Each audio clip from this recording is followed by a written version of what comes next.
नमः हरिः ओम्।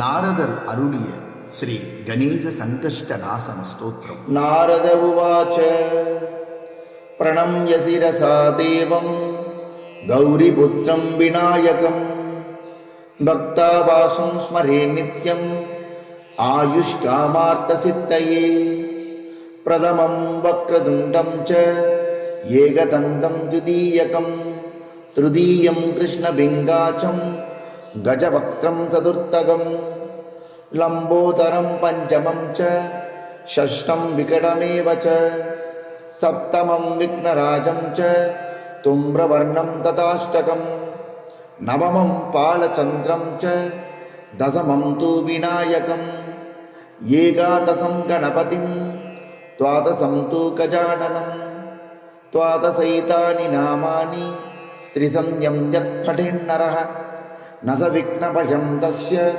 सर्वसिद्धिकरं वरं विद्यार्थी लभते विद्यां धनार्थी लभते धनं पुत्रार्थी लभते पुत्रान् मोक्षार्थी लभते गतिं जपेत् गणपतिस्तोत्रं षड्भिर्मासैः फलं लभेत् संवत्सरेण सिद्धिं च लभते नात्र संशयः अष्टभ्यो ब्राह्मणेभ्यश्च लिखित्वा यः समर्पयेत् तस्य विद्या भवेत् सर्वा गणेशस्य प्रसादतः।